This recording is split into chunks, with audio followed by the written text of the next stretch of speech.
Hi, everyone, and welcome to the Team Lift, a multidisciplinary team approach to accessible and equitable services for dually identified students. And our presenters will introduce themselves shortly here. My name is Jessica Mayorga Nunez, and I am a program support specialist with Supporting Inclusive Practices project, and I am happy to be your moderator for this breakout session. But I'd like to just give us a few logistics, which is first, this session is being recorded and archived on the conference agenda page that you can access after the conference closes for 1 month. And closed captioning is available by clicking on the CC button on the right-hand corner of your screen. The interpretation icon is located in the same area and will provide access to the Spanish translation. And we'll ensure your ASL interpreters are spotlighted along with your PowerPoint your PowerPoint and your presenters, sorry. And so just please ensure your volume is muted so we can avoid any background noises or distractions while presenters are speaking. And we do encourage you to engage with others in the chat and all of us when possible, and keep your cameras on if you'd like so we could see your faces. And I will hand this over. Thank you, Jessica, and thank you to all the SIP Planning Committee for having us here today. We really appreciate the partnership and the collaboration. In the spirit of our title, this absolutely is a team lift. And so again, we want to thank the SIP team and the organization in general for their invitation and for allowing us to engage in this space together. Good morning, everybody. My name is Lupita Olguin-Rubio. I'm a curriculum coordinator here at Imperial County SELPA, and I'm joined here by my partner and friend, Vanessa Lopez. It's important for you to know a little bit about the dynamic and the intentionality of our team. So I will introduce myself and give you a little bit of background.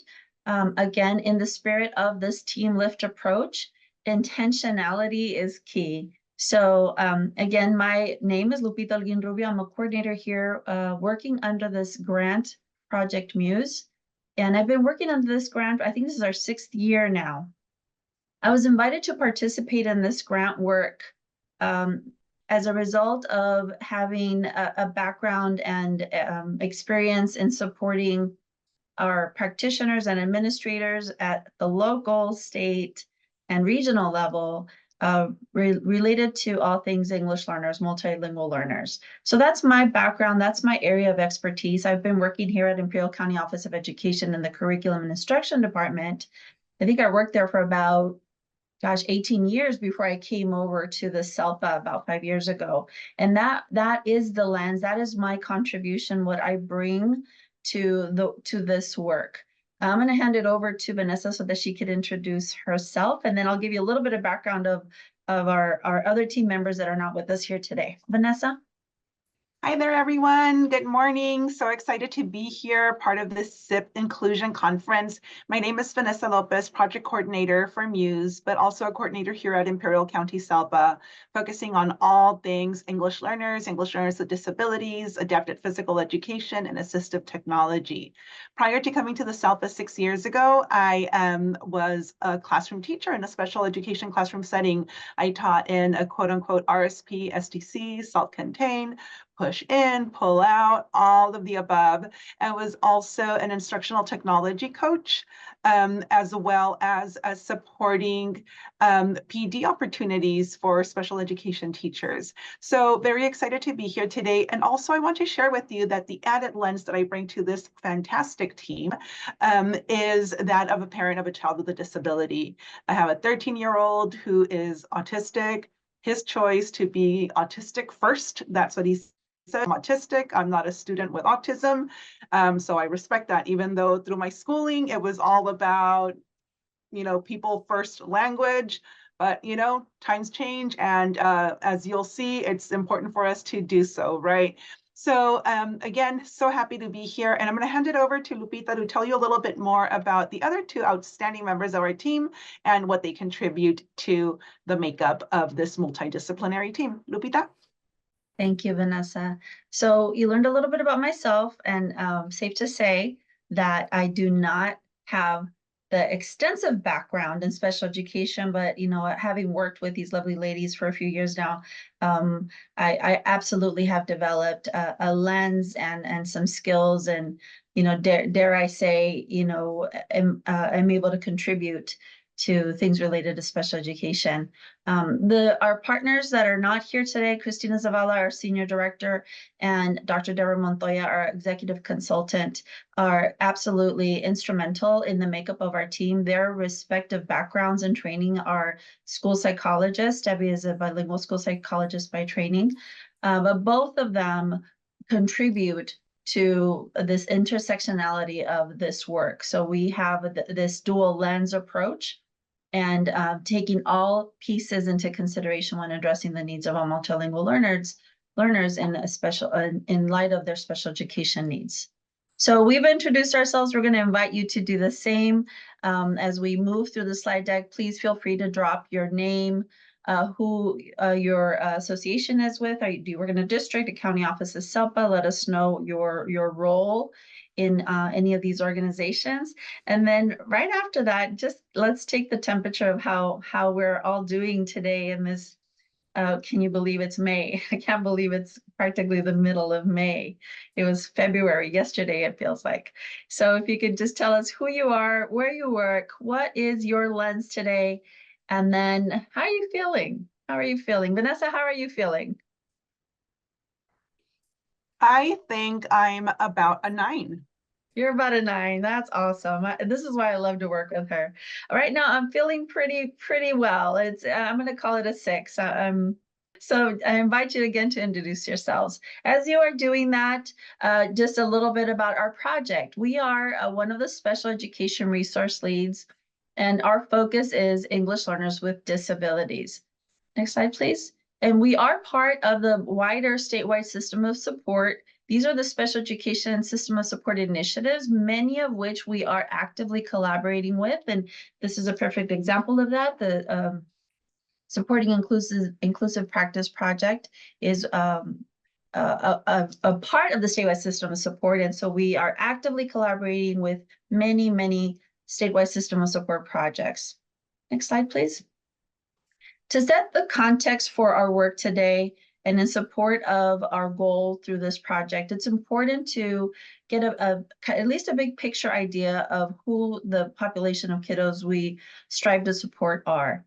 Currently in the state of California, we know that there's about 25% of students with an IEP are also English learners, meaning that they are also receiving services under Title III for English learners. So if that's the case statewide, I ask you, what might that be? What might that percentage look like at your respective organization?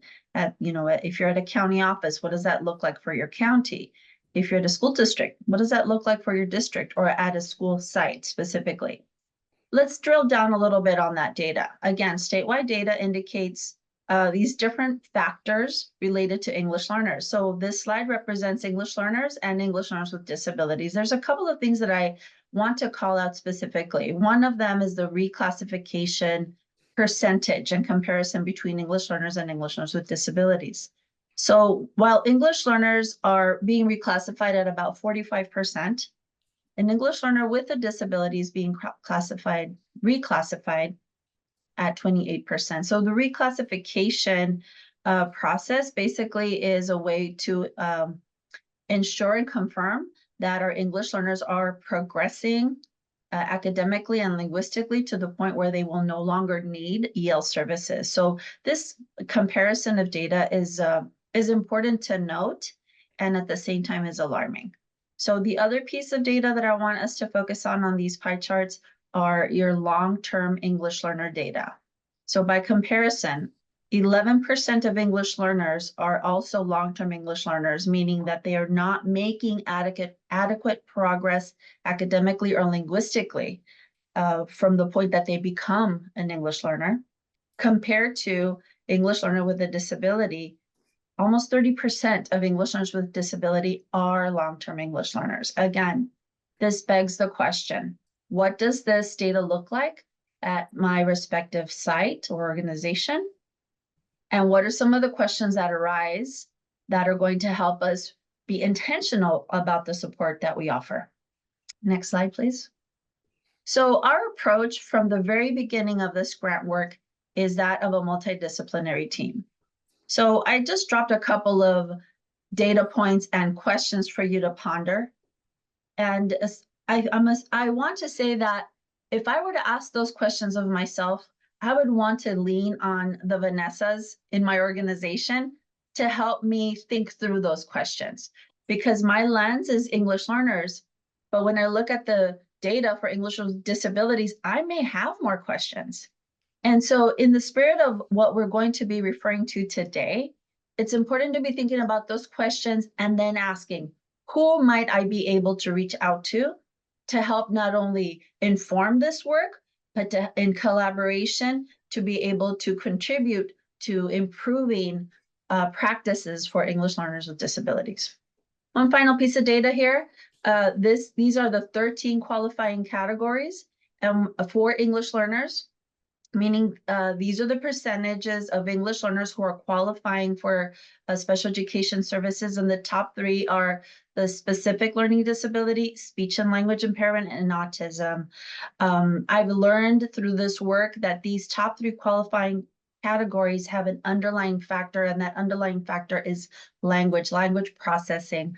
So again, the important information to have, important information to inquire about at your respective sites, and then ask, who are these students? What types of language supports are they receiving through special education, as well as through Title III services in the form of comprehensive ELD? Next slide, please. So English learners are indeed a diverse group. We know that students with a disability, there are many factors in their learning, many nuances, as we often refer to. And so when we take that and then add the English learner categories or the English learner nuances to that, we really are talking about complex learner needs.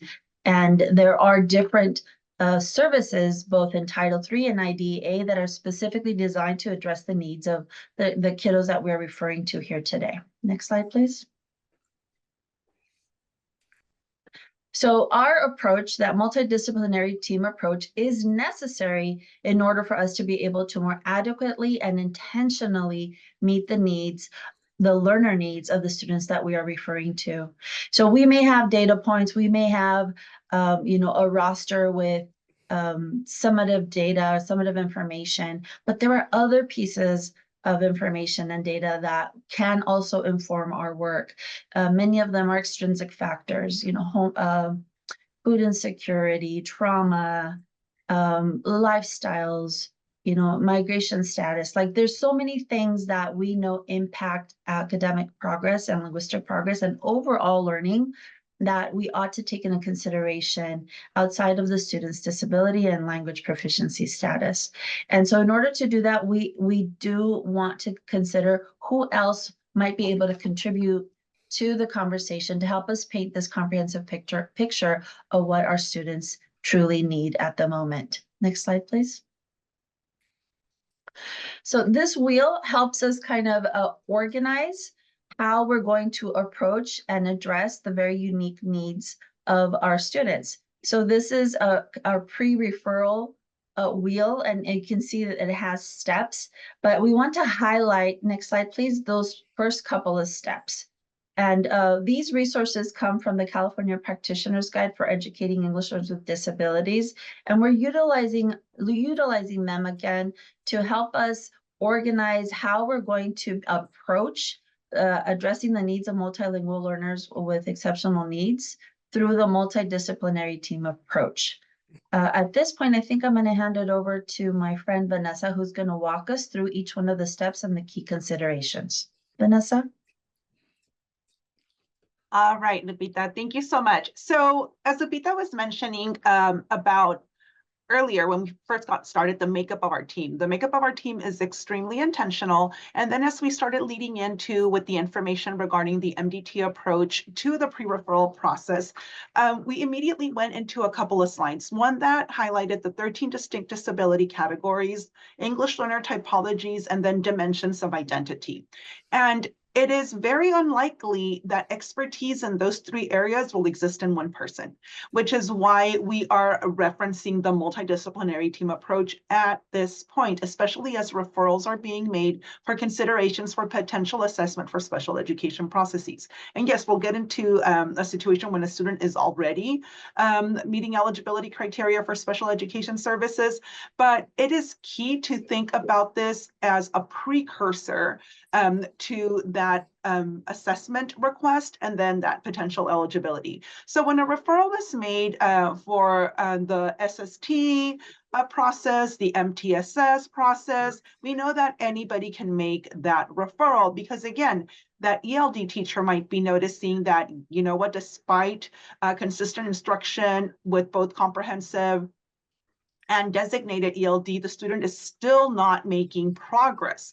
Then we want that level of expertise present because sometimes it is not likely that perhaps the SST head, the SST or the MTSS coordinator may not be fully aware of the difference between a language processing deficit, which might be indicative of a potential disability, or just language acquisition issues related to learning a second language. So the makeup of our teams are incredibly important, especially when we're looking at these initial steps in the pre-referral process.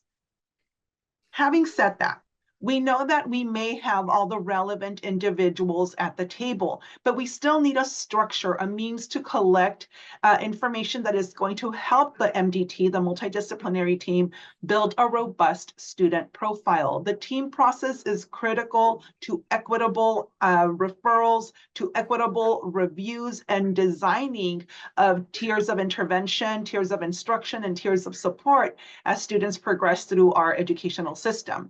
So here you're going to see Appendix 3.2, which is a CUME file check, which is a pathway, a structure for the multidisciplinary team to go on a data dive and to highlight information that is critical to know about the student as we are building this profile. It is also important that we have multiple individuals that have direct or indirect knowledge of the student so we can start identifying extrinsic factors that may be impacting the student's level of success in an academic setting or social settings or behavioral settings, etc., so that we can then make appropriate determinations and referrals. And also keeping at the back of our mind that if we've identified a primary contributor that's an extrinsic factor, then that in and of itself might be fodder for more discussion or more digging to truly establish that an equitable referral is being made, or if in fact we need to move fast in aligning to our child find responsibilities to get the student the services that they need to be able to access their environments. So when we're having that multidisciplinary team approach, we also know that typically, and again, speaking from my experience, the 18 years I spent in my local district, oftentimes that SST process was one or two people. I'm just going to be fully transparent with how that process looked at some times, and it's okay, well, you know, we've met 3 times before. What has changed? Oh, preferential seating, check. You know, peer buddy, check. And there wasn't anything necessarily of substance for a team able to engage in and discuss and contribute. So again, we're all about resources that provide supports for multidisciplinary teams to be able to collect data and have meaningful discussion as, again, we're establishing a robust English profile, English learner profile that is presuming competence and is not deficit-based. Student cannot do X, Y, or Z, but rather, what does it look like? What interventions have been provided? Are these targeted? How are we navigating between those tiers of instruction and intervention? And how it is that we're addressing all of the potential needs that are surfacing. So that in and of itself can be a bit overwhelming, especially as you're navigating the process, right? You can have every single necessary multidisciplinary team member at the table, but if processes don't exist, then we're at the same crossroads of what do we do next, especially when we are looking at the dimensions of identity that our students bring into our school settings, English language proficiency, and potential disability.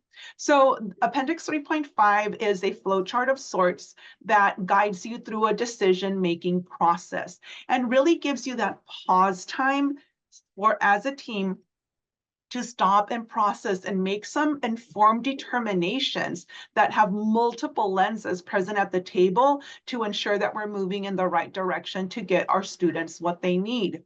And that multidisciplinary team approach doesn't just end there. It continues as we meet, as we analyze data, as we analyze the intervention, as we make adjustments to intervention and or refer to further assessment. We want to make clear that we're not saying, hey, don't refer. We're saying, talk with your MDT with their various areas of expertise, because I like to push back on the notion that we need to break down silos. I say, no, we do need those silos. We need expertise, but it's about connecting those silos, establishing those scaffolds that connect and allow us to go deep and build our collective expertise to then be able to support students. So because the information that I've shared with you has gone by pretty quickly, and I have highlighted a couple of resources to support a pre-referral multidisciplinary team, have no fear. With Universal Design for Learning in mind, we've developed a series of infographics, and before you see our pre-referral flowchart, which walks us through the process that I just talked about in a visual manner that allows you to have access to all of the links that I referred to and then some as you are building your multidisciplinary team and having robust discussions through every single step of the way. So this flowchart is available for you. It's downloadable. The links, if you access it electronically, work and will take you to the appendices that we've referenced and then some. So because we also want to provide practitioners, those of you doing the work in our classroom settings with our students, supporting each other and building your own multidisciplinary team, we've also included a note-taking guide for your multidisciplinary team to access and utilize so that you can have all of these at your fingertips. So we have a series of guiding questions for that multidisciplinary team and some resources that we refer to for the CUME file check, extrinsic factors, intervention summary, decision-making flowchart, and the pre-referral flowchart. Lupita, do you want to add something to this area? I just wanted, I'm going to drop in the chat the link to the note-taking guide. The one that I dropped in is not the correct one. But what I wanted to add to this is that this note-taking guide is a way to dive into the conversation of each of the elements related to student progress and how to walk a team through a step-by-step by depersonalizing the conversation and the decisions that are being made. And again, taking note of who might need to be at the table outside of your typical team dynamic, which, you know, as Vanessa alluded to earlier, at least from her experience, it was not inclusive of the person responsible for providing ELD or EL support to the student or staff, and to some degree the parents' participation was limited. So again, the tools, the infographic, the note-taking guide are tools to help facilitate the conversation as well as bring in others to the conversation as necessary. I'm going to drop in the right link in just a sec.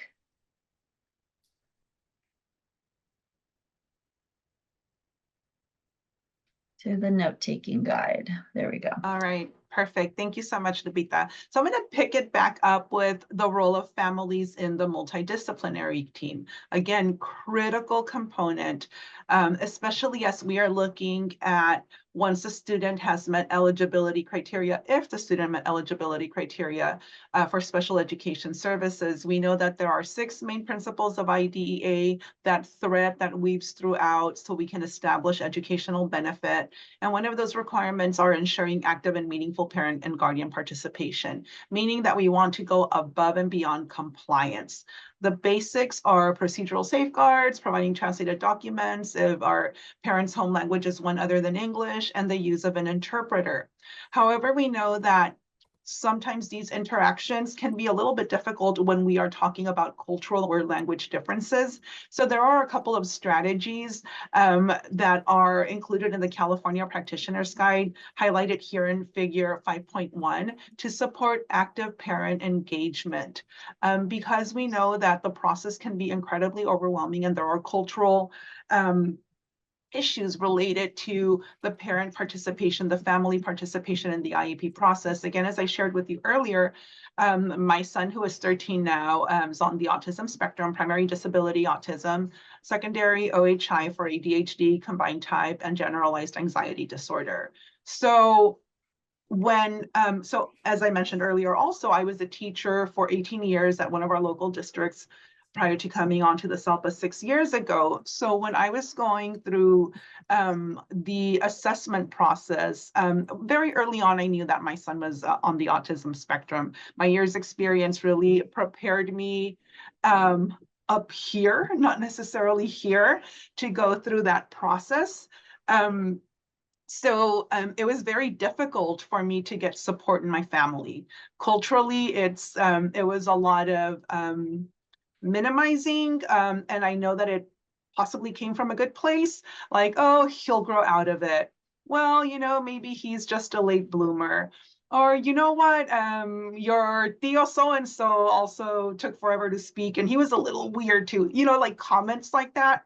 To the other extreme, like, oh, he's not crazy, no está loco, when that's not exactly what we're talking about. Or, you know what, I think you're imagining things. So all sorts of different comments. So it's important for us to consider that as we are welcoming families into our own established multidisciplinary teams, because to us, it's a process that we engage in as our day-to-day. But to some of these family members, this is like their one child. This is the person they love so dearly. So it's important for us to be able to engage families in a way that is clear to them that we're going above compliance, but we're really ensuring meaningful participation as a full-fledged member of our multidisciplinary team. So yes, easier said than done, especially when we don't know what to ask. But again, have no fear. Here we are with another appendix. So Appendix 4.2 is an English learner parent questionnaire, again, a questionnaire for parents of English learners, because it is clear to us in our work statewide and also in our own practice earlier on that we don't know what we don't know. And it's important that we recognize that sometimes some of the hiccups along the road are related to gaps in practice, maybe related to blind spots, which is, again, why the multidisciplinary team is so important, because Lupita and I, we cover and uncover each other's blind spots on the daily. And with parents, it's no different. So if we don't know what to ask, what to collect, then we are starting off already at a communication deficit that is going to absolutely impact our MDT. So Appendix 4.2 offers a structure for collecting information related to language development, language usage, and language for instruction.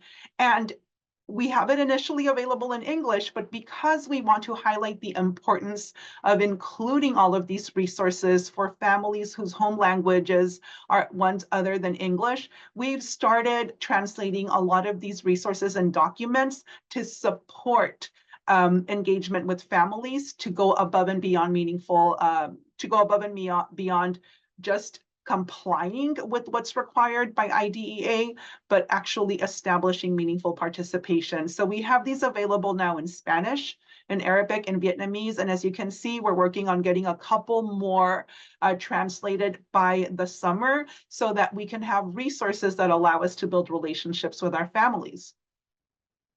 So that initial profile could be utilized even outside of the IEP process. It could be used during the MTSS SST process. It could be utilized to develop a 504. It could be utilized to connect and engage with families. However, Appendix 4.8 is a really great resource as we are looking to elicit responses and information from parents as we are developing that IEP. So that when we're looking at that present levels page, it's not just, what we typically see, which is, like parent has no concerns or parent wants student to make progress in ELA. But we actually have a structure to engage with families and ask relevant questions that may then lead to additional conversations to facilitate that communication and relationship building so that we can have an active and meaningfully moving forward multidisciplinary team. And as with the other appendix, we do have this resource available for you, for families, for your multidisciplinary teams in a variety of languages, with more coming soon. So that was the parent lens as being a member of the multidisciplinary team. The role of the multidisciplinary team in the SST process prior to that. But now let's talk about this systems lens, because we recognize that the system produces exactly what it is designed to produce. And if we are just focusing on building siloed expertise without those scaffolds that I referenced earlier, the system as a whole will be comprised of gears that are spinning wildly, working super hard, but aren't connecting.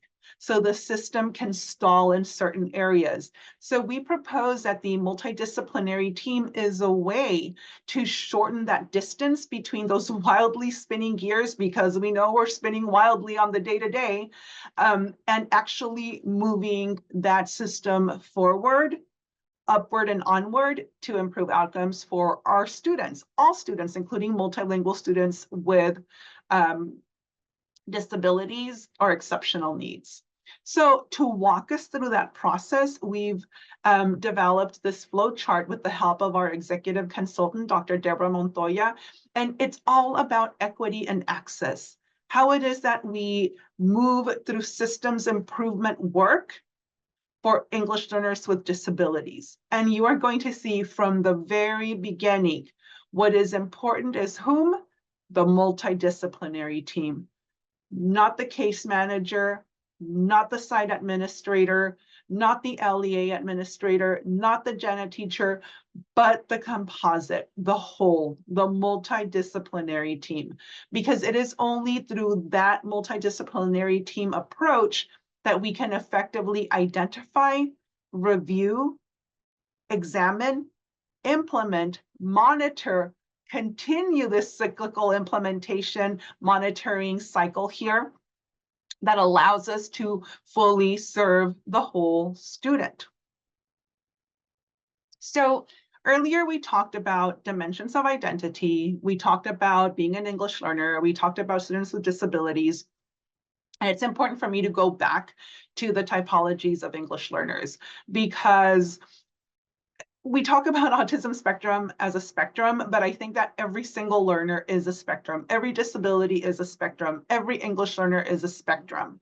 So unless we get to know our students deeply, it is hard to miss some areas of intersection that could be really hindering the process. For example, say we have an English learner who is identified as being a student with a disability, perhaps under SLD. Now this is a student who's an English learner with a disability. As we are taking a look at what the student is able to do, what our established goals and objectives are for this particular student, what services are going to look like for us to enable the student to make adequate progress on those goals and objectives and participate as much as possible to the highest extent possible with their non-disabled peers in a general education environment if appropriate. We're going to make a couple of determinations there. And again, as I mentioned earlier, it's going to be very difficult for all of these lenses to live in one person. So bringing in individuals that are going to be able to provide this information is going to be critical. From the data person who can get us access to assessment data, from the person who can help us interpret that assessment data so that we're not throwing out numbers, LPAC 227, 3. Well, what does that mean? Right? Who is going to tell us the typology about what the student is? Is this a newcomer student? Is this a long-term English learner? Because just because I see a 1 on the LPAC doesn't mean that they're a newcomer. Maybe they've been here for 5 years, and if I don't have access to historical LPAC data, how will I know that, right? How does the disability manifest? Well, probably we're going to need to talk to as many general education teachers that the student connects with, because although the case manager might know that the disability is SLD, it might manifest differently in their mathematics class than it will in their history class. So again, very important to have all of these individuals present as we're having these discussions. Because we know that our system has many resources and supports that are connected. And again, look at all of these different areas: continuous improvement resources, local control funding formula resources, the dashboard, data, statistics, professional learning opportunities. In order to be able to address all of these needs, all of these impacts, we need the people with this knowledge as much as possible. We know that this presents logistical nightmares. I know that this is easier said than done, even when we're just thinking of IDEA and Title III requirements, right? Just not seeing them as competing initiatives, but more that need to be able to commingle and provide both, not one or the other. It's important for us to consider that, and the ways that we can do that is by bringing the individuals into this conversation so that we can have all of this understanding. And then we get to this point, right, which is where a lot of the nuance happens, where a lot of where a lot of the procedurals that we do may vary from written to what actually takes place. So in reviewing policy and practice, the multidisciplinary team has to be together. What is happening in practice versus what's written? What does performance look like? How would you know what it looks like if you don't know what you're looking for? So not just having that identified multidisciplinary team, but having all of these different tools to support this process. We don't want to just be here today and tell you how a multidisciplinary team is important. And here you are sitting with 5 or 6 individuals at the table and not having the right tools to support this meaningful discussion, right? So we've embedded all of these resources here in this infographic to support these discussions as you're reviewing access to basic services, implementation of those standards, reviewing how the LEAs and schools engage with their educational partners, and reviewing access to instruction, assessment, etc.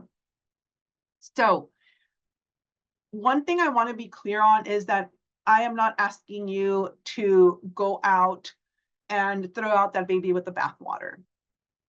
So we want you to use a system improvement lens by taking a look at what exists within our system, within our local system, within our regional system. Because the way that the multidisciplinary team can truly be effective is by coming together and starting where we're at and not just going off a blank slate. Examine what already exists in your structures. What resources are out there to support these discussions, to support these actionable next steps that can be 1 step, 2 steps, whatever your multidisciplinary team decides. Because even enacting future steps requires input and buy-in from that multidisciplinary team. We want to highlight the work of our friends at the systems improvement, of the system improvement leads. They have amazing tools related to supporting root cause analysis, and also the work of Californians Together that offer multiple toolkits, elementary, middle school, high school, and administration for the roadmap implementation and to take the temperature of where we are as a system. Because we know there is so much out there. And the multidisciplinary team also helps lessen that load from having to have all of this wealth of knowledge in one individual. It's that collective expertise that enables that collective commitment as we move to address the needs of the student. Because there is so much out there. Just looking at special education requirements like meaningful access and least restrictive environment.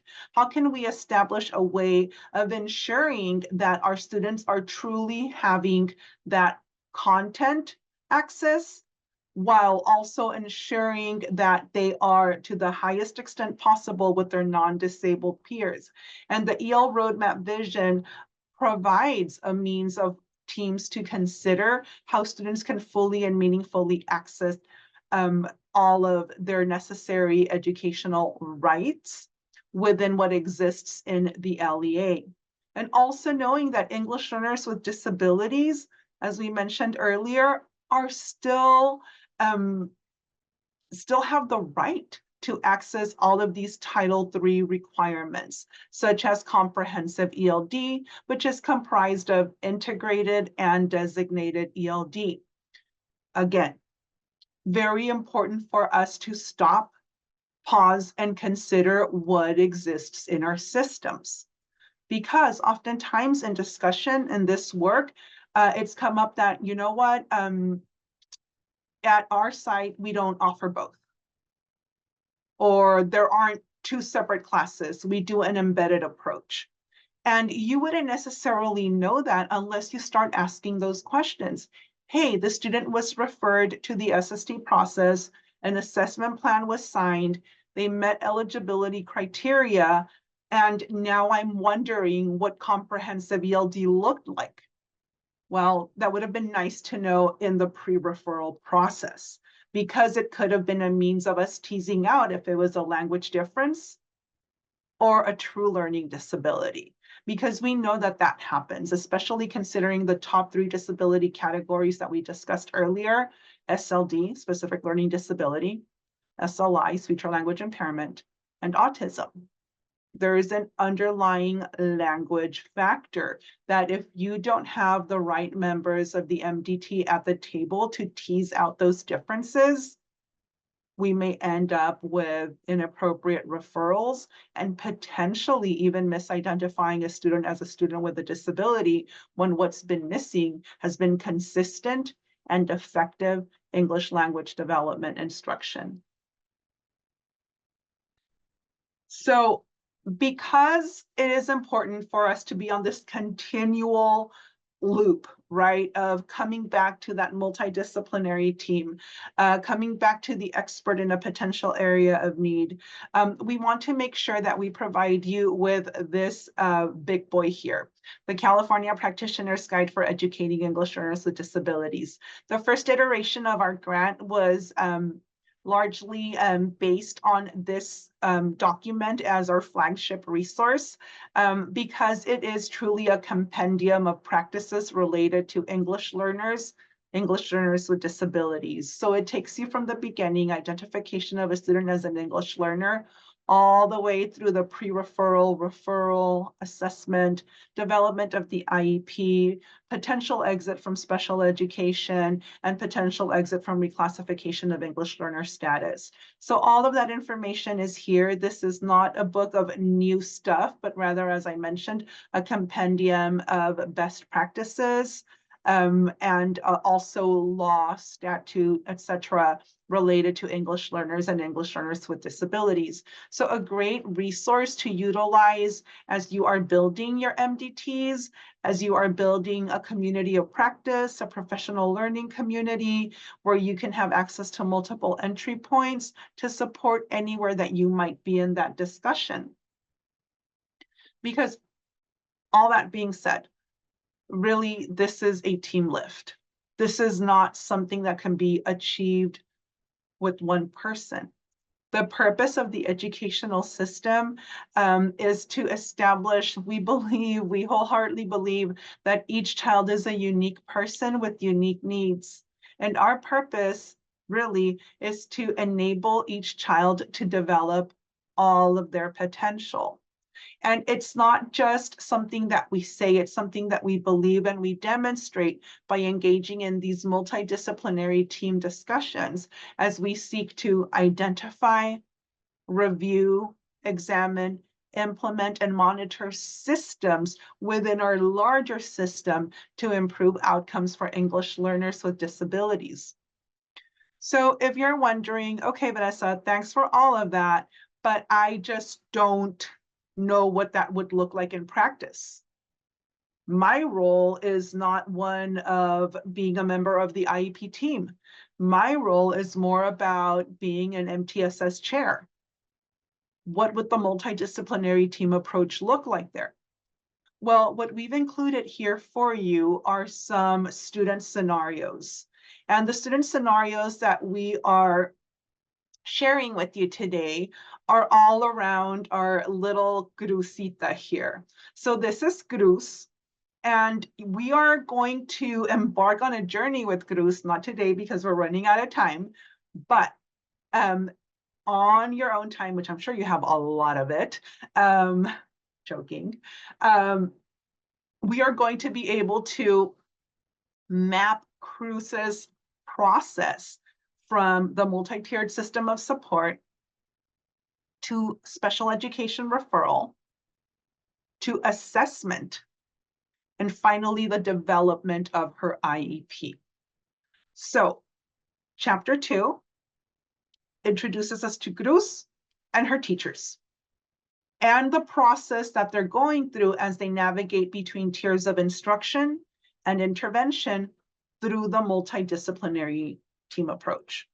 So it lays out for you what some of the discussion points are, what information was brought to the table, what were some of the areas of concern, and it allows you to see who is engaged in these conversations.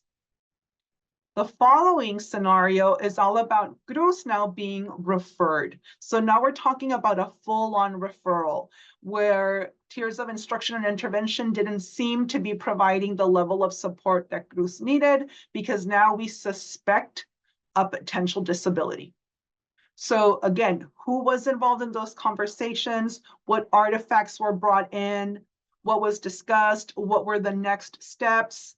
And then the chapter 4 student scenario brings together how it is that we assess English learners as potential students with disabilities. And here we see Grus in that process. We see Grus being assessed, what assessments were utilized, what the results yielded, how these results were interpreted, and the multidisciplinary team's next steps. Finally, chapter 5. In chapter 5, we have all of this assessment data now that the assessment batteries have been completed. The multidisciplinary team comes together, reviews assessment results, and begins drafting that IEP. Who's there? What's being said? What was brought into the discussion? Again, critical information for multidisciplinary teams to have in these separate contexts. However, for you on the user end, you really get to see her journey throughout, more as I don't want to say an exemplar, but very close to it, because you might still have doubts and questions, and that is perfectly okay. That is perfectly okay. It's important to be thinking, what else was missing? What else would I have liked to see? And again, that highlights how important multiple perspectives are in that multidisciplinary team, because what I might miss as an education specialist, Lupita might bring to the table as the ELD specialist. So let's wrap this up. We want to make sure that you understand that at no moment can this be done by one person. Impossible. Tried it, failed, burned out. Team lift. It's the team lift approach.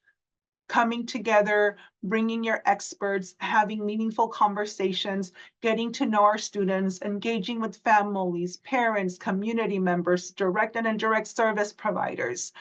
Everyone coming together with their expertise and their particular lens, so that we can then truly engage in this collective commitment, because it is a shared responsibility.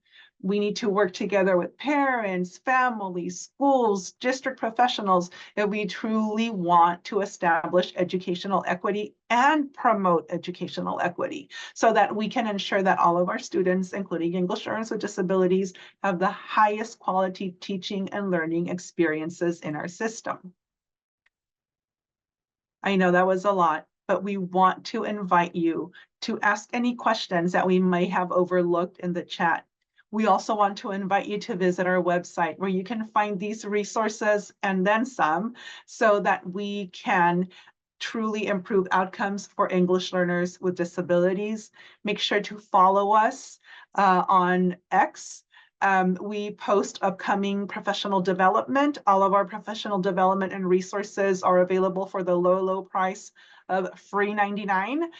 Feel free to share out. We love making new friends and invite you to connect with us, whether it be via email, whether it be through our website, whether it be through Twitter. We are here for you, to support you, to be part of your multidisciplinary team, even if it is from afar. We appreciate you, we thank you, and let's push forward on this highway towards inclusion. Appreciate you.